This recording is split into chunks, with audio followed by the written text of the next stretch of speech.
Inferiority complex ना आपके मन में होता है, ठीक है। कई बार आपको पता भी नहीं होता कि लोग आपके साथ गलत कर रहे हैं, आपको लगता है दुनिया खिलाफ है मेरे, उसमें ना आप एक्सट्रीम स्टेप ले लेते हो। कॉम्प्लेक्स ना यार आपके मन में होता है। So I want to talk about inferiority complex, जो छोटा जो हमारे मन में होता है, ठीक है। हम सब कहीं ना कहीं हम थोड़ा सा हमारी इनसिक्योरिटीज होती हैं जिनसे हम डर जाते हैं। ये सब बातें मैं करता हूँ, ये सब बातें आपने मेरे वीडियोस में भी देखी होगी, लेकिन मैं इससे थोड़ा पीछे जाना चाहता हूँ। मैं जोक का कंस्ट्रक्शन बताना चाहता हूँ कि एक जोक कैसे बनता है, कॉमेडी कैसे शुरू होती है। मैं बहुत खुशनसीब हूँ अपनी ज़िंदगी में कि मैं जब बच्चा था तो किसी ने मुझे इंसल्ट किया, किसी ने मुझे बुली किया, क्योंकि अगर वो तब वैसा नहीं करते तो मैं आज ऐसा नहीं होता। वो अभी बहुत सक्सेसफुल हैं, सब लाख रुपए की नौकरी कर रहे हैं महीने की। मैं भी लाख रुपए का काम कर रहा हूं, पर मैं 2 दिन काम करता हूं। यार पहले दिन से आप इतने स्मार्ट नहीं होते हो, ठीक है। हम सब जीतना चाहते हैं अपनी जिंदगी, हम सब कोई भी हारना नहीं चाहते हैं, लेकिन क्या है, हम सब में जीतने की ताकत नहीं होती। मैं अपने पापा के साथ खड़ा हुआ हूँ, ठीक है। ऐसी शक्ल कोई ऐसी तो नहीं, बचपन से है, ठीक है। एज ए टीनेजर ना आप बहुत सेंसिटिव होते हो। मैं उस थ्योरी के खिलाफ हूँ जो आपको ये कहती है कि अरे ध्यान मत दे, फर्क नहीं पड़ता, जब गली से हाथी गुजरता है तो कुत्ते भौंकते हैं। मैं उसके अगेंस्ट हूं। मेरा ये मानना है कि रुक, सुन, ध्यान दे, लड़। मैं एक बचपन का इंसिडेंट आपको बताता हूं। जब आपकी कच्ची उम्र होती है ना, 10, 11, 12, 13, 14, ये ना बड़ी कंस्ट्रक्टिव उम्र होती है आपकी। तब आप बन रहे होते हो, आप कैसे इंसान हो वो आपकी उम्र डिसाइड करती है। चाय की दुकान पे पापा के साथ खड़ा हुआ हूं मैं, ठीक है। Me and my dad we share a very very strong relationship. तो बहुत प्यार करते हैं वो मुझे, एक दोस्त की तरह रखते हैं मुझे। ज़िंदगी की हर बात उन्होंने मुझे बताई है। हम दोनों चाय की दुकान पे खड़े हैं, अचानक से कोई रैंडम आदमी आता है, नहीं जानता, आके मुझे कह देता है कि सुनो छोटू, चाय लगा दियो बेटा। शक्ल चाय वाले की है, लेकिन साथ में पापा खड़े हुए। इंसल्ट हो गई एकदम, बहुत बुरा लगा एकदम से। पापा के सामने इंसल्ट हो जाए बुरा लगता है आपको। पापा को भी बहुत इंसल्टेड फील हुआ। उन्होंने मुझे बोला तूने जवाब क्यों नहीं दिया उसको। जवाब था ही नहीं, दे क्या जवाब था ही नहीं। बहुत बुरा लगा यार। घर जाके सोचा, आप ना जब आपके साथ ऐसा कुछ बुरा होता है ना, तो आप घर जाते हो, उस सिचुएशन को रिवाइंड करते हो, उसमें अपना एलिमेंट डालते हो और जीतते हो हर बार। 10 तरीके से उस सिचुएशन को चलाते हो कि यार पीछे जाऊंगा, फिर देखूंगा, पीछे जाऊंगा, इस बार होता तो ऐसा कह दूंगा, वैसा कह दूंगा, ये बोलता दूंगा, ये। हम सब हमारे दिमाग में जीतते हैं हार के बाद, क्योंकि हम जीतना चाहते हैं। हम में से कोई भी हारना नहीं चाहता। पर यार अगली बार जब किसी ने इंसल्ट करी तो साले ने नई बात कह दी, सारी तैयारी धरी की धरी रह गई। 13-14 साल के आप हो जाते हो, फुल लड़की के साथ खड़े हो, आप स्वैग, अपनी बातों में आपने उसको उलझा लिया, ठीक है। फुल बातों में। एक तो लड़कियां मुझे बहुत पसंद है, मैं पर्सनली बताना चाहता हूँ, ठीक है। तुम्हारा मुझे नहीं पता, मुझे बहुत पसंद है। क्योंकि यार लड़कियां दिल देखती हैं, और मेरे फेवर में ये चीज़ काम करती है। देखो, लड़की के साथ खड़ा हुआ हूँ, ठीक है, और फुल अपनी बातों में। एक तो बंदा जब लड़की को वो कर रहा होता है ना, उसका मुंह ही अलग होता है। जब 2 लोग बात करेंगे, लड़का लड़की बात कर रहे हैं, आपको अलग ही पता चलता है, उसका मुंह ही अलग होता है, एक्स्ट्रा रिएक्शन दे रहा होता है, या सो ट्रू। तो वो वाला फेज अपना चल रहा है। अचानक से कोई एक साला सीनियर आके इंसल्ट करके चला गया, ऐसे कुछ बोल गया, गधे गुलाब जामुन खाते हैं, ऐसे। जवाब ही नहीं था।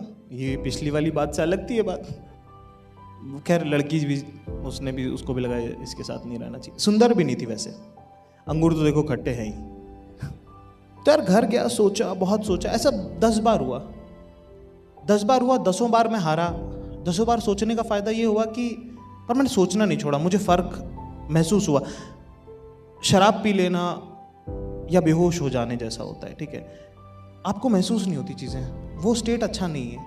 जब आपको फर्क पड़े, जब आपको बुरा लगे, आप घर जाके सोचो, वो ज़्यादा इंपॉर्टेंट है। क्योंकि तब आप लड़ रहे हो, और जब आप लड़ रहे हो तो स्ट्रगल कर रहे हो, और जब आप स्ट्रगल कर रहे हो तो आप इम्प्रूव कर रहे हो, आप आगे बढ़ोगे, आप अपने आप में इवॉल्व हो रहे हो आप हर बार। 11वीं बार जब मुझे किसी ने उसके आसपास भी कहा तो मेरे पास 100 जवाब तैयार थे।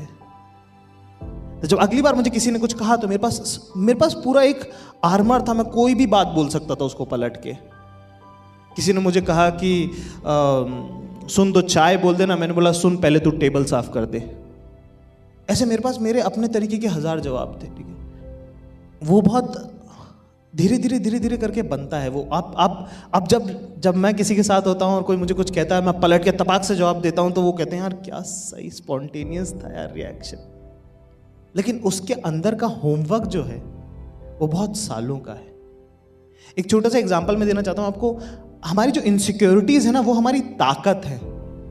वो उनसे उनको हम जितना यूटिलाइज कर सकते हैं ना, उससे ज़्यादा हमसे ज़्यादा कोई उनको कैपिटलाइज और यूटिलाइज नहीं कर सकता। अगर हमने वो फिगर आउट कर लिया ना अपनी ज़िंदगी में, तो आपका कोई हाथ ही नहीं पकड़ सकता। हाफ ऑफ माई जोक्स जो मैंने पहले 10 मिनट में आपसे कहा, ये सब ज़रूरी नहीं कि मेरे साथ हुआ ही हो, लेकिन ये मेरी इनसिक्योरिटीज़ हैं जो मैं आपसे शेयर करना चाहता था। और ये हम सब के अंदर है। सबको लगता है कि यार इस तरफ से तो मैं कैटरीना लगती हूँ, लेकिन इस तरफ से नहीं लग रही हूँ। कैसे लड़ोगे उससे, वो ज़्यादा इम्पॉर्टेंट है। ये इम्पॉर्टेंट नहीं है कि आप उसको छोड़ के भाग जाओ। लोग आपको कहते हैं कि नहीं उस तरफ जाना ही नहीं है। अगर आपको डूबने से आप मर सकते हो, तो उसका एक इलाज ये है कि आप कभी भी नदी में तैरने ना जाओ, आप कभी भी पानी के पास ना ही जाओ। लेकिन उससे आप कभी इवॉल्व नहीं होगे, कभी सीखोगे नहीं। अगर आपको सीखना है तो बहुत इम्पॉर्टेंट है कि आप तैरना सीखो, क्योंकि वो आपको एज ए ह्यूमन बीइंग आपको ज़्यादा शार्पन करेगा। इनफैक्ट आपने देखा होगा कभी, पता है, मैं उन लोगों के लिए मुझे बहुत बुरा लगता है जो बहुत गुड लुकिंग होते हैं, या बहुत गुड लुकिंग नहीं होते, मतलब कि जिनकी लाइफ में कंस्ट्रेंट्स नहीं आए। क्योंकि जब कंस्ट्रेन आता है ना, तो क्रिएटिविटी आती है। जब क्रिएटिविटी आती है तो आप इवॉल्व होते हो। एक छोटा सा एग्जांपल मैं आप लोगों को देना चाहता हूँ। भरत दोबुल्लेकर एक एक्टर हैं, ये कॉपीराइटर हुआ करते थे एक एजेंसी में। अमूल का ब्रीफ आया। अमूल के आपने एड्स देखे, जो प्रिंट एड्स होते हैं, वो मेरे ख्याल से हिंदुस्तान के बेस्ट एड्स हैं जब उनकी बात की जाती है। तो भरत एक मराठी लड़का था उस टाइम पे, जिसको इंग्लिश भी ढंग से नहीं आती थी और हिंदी पे भी कॉन्फिडेंस नहीं था। तो उसने अपनी स्ट्रेंथ पे खेलना चालू किया। उसने इंग्लिश हिंदी का मिक्स क्रिएटिव बनाया। वो जो लैंग्वेज हम आज अमूल के क्रिएटिव में देखते हैं, वो स्टार्ट वहाँ से हुई। क्योंकि कंस्ट्रेन था, हिंदी नहीं आती, इंग्लिश नहीं आती, तो आप ना कॉन्फिडेंस दोनों लैंग्वेज पे नहीं, तो उसने क्या करा, दोनों को मिला दिया। सुन यार, can you please come here.